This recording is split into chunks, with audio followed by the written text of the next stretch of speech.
Bonjour,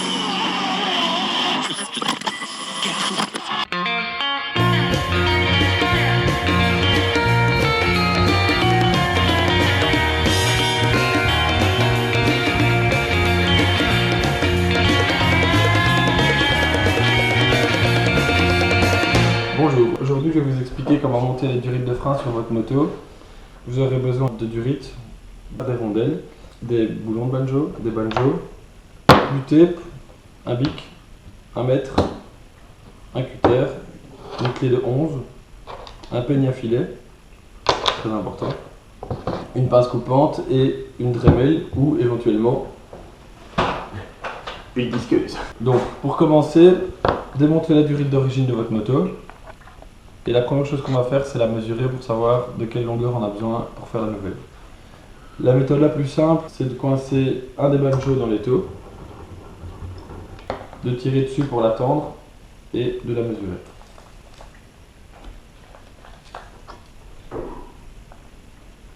Donc ici, j'ai 31 cm.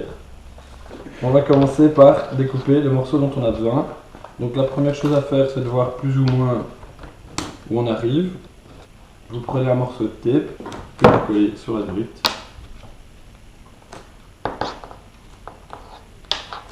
Une fois que c'est fait, vous pouvez marquer la durite proprement avec un bic à 31 cm dans ce cas-ci. Voilà. Et maintenant, on va la couper.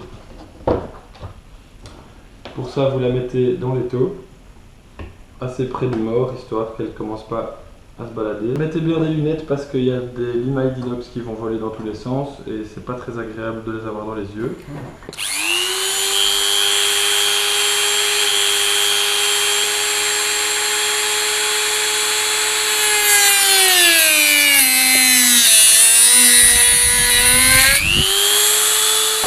Donc une fois que vous avez coupé la durite, une étape importante, c'est de souffler dedans pour vous assurer qu'il n'y ait pas de limaille d'inox dedans. Donc la première chose à faire est d'enlever la protection en caoutchouc sur plus ou moins 5 cm, ce qui va vous permettre de faire descendre l'écrou assez loin pour pouvoir travailler tranquillement. Et vous marquez la gaine à 5 cm, vous la coupez à l'aide d'un cutter, vous l'ouvrez dans l'autre sens.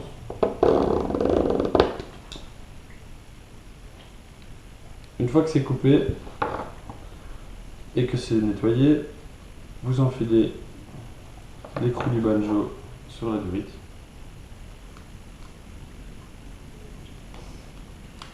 Une fois l'écrou enfilé dessus, la prochaine étape consiste à écarter les mailles en inox pour pouvoir passer l'olive sur la durite. Vous prenez l'olive. Il y a un côté beaucoup plus ouvert que l'autre, c'est évidemment celui qui va accueillir le tube en téflon. Vous poussez bien, vous vous assurez bien qu'on soit à fond à l'intérieur en regardant par le trou au-dessus. Une fois que c'est fait, vous recoupez les brins d'inox qui dépassent tout autour. Une fois que c'est fait, vous pouvez installer le banjo sur le tube et visser.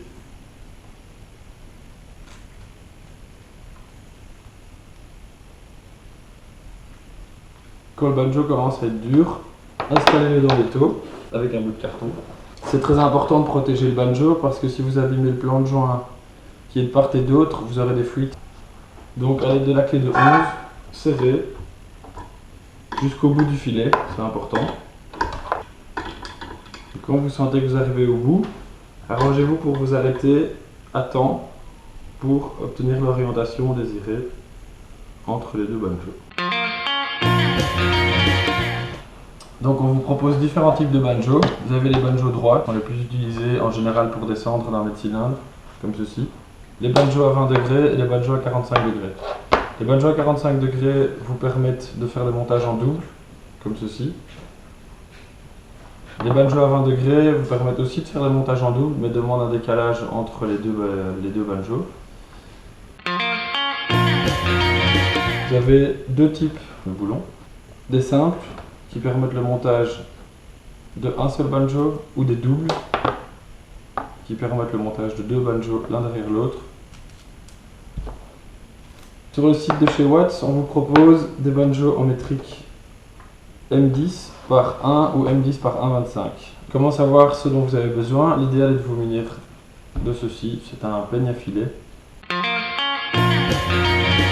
Un point très important dans le montage de vos durites, c'est les rondelles d'étanchéité qui sont ici, qui ne sont pas fournies avec les banjos. Il faut toujours mettre une rondelle de chaque côté du banjo, donc comme ceci. Donc toujours une en premier, le banjo, et la deuxième de l'autre côté. Une fois que votre montage est prêt, vous pouvez l'installer sur votre mètre-cylindre de frein. Si vous souhaitez descendre de votre mètre-cylindre avec 2 durites jusqu'à vos étriers, vous devez utiliser un banjo double comme celui-ci, sur lequel vous devrez mettre 3 rondelles. Donc une pour commencer toujours. Ensuite le premier banjo, de préférence un banjo à 45 degrés. Une rondelle.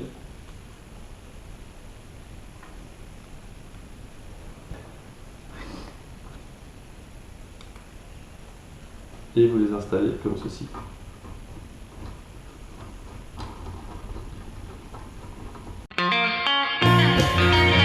Si vous souhaitez faire un montage simplifié au guidon, n'avoir qu'une seule durite qui part de votre mètre-cylindre alors que vous avez 2 étriers, vous pouvez utiliser ceci. Donc c'est un T qui vous permettra de dédoubler la ligne de freinage au niveau du T inférieur de la moto. Donc il se fixe comme ça sur le T de la bécane. Vous pourrez descendre du guidon avec votre durite et la monter comme les banjos que je vous ai montré en arrivant par ici. Et ensuite, vous repartez de part et d'autre vers vos étriers. Si vous souhaitez n'avoir qu'une durite qui descend du guidon, vous pouvez aussi le monter de la façon suivante. Vous prenez un banjo double, que vous équipez de ces rondelles comme d'habitude.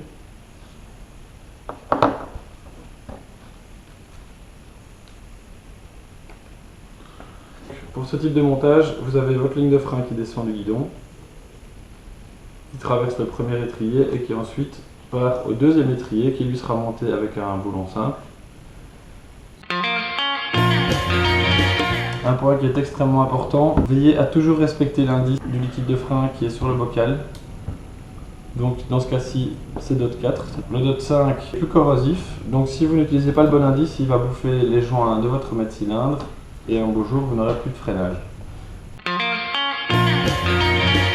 Si vous travaillez sur une fourche rabaissée, donc si vous avez descendu les canons dans le T supérieur ou bien que vous avez tout simplement rabaissé la fourche, l'idéal pour calculer la taille de votre durite de frein est de monter le premier banjo d'un côté, vous l'installez sur l'étrier de frein ou sur le mètre-cylindre au choix et vous montez avec la durite jusqu'à l'autre côté. Et à ce moment-là, à vous de juger la longueur qui vous semble la bonne, en gardant en tête qu'il faut toujours avoir un minimum d'élasticité pour le travail des suspensions.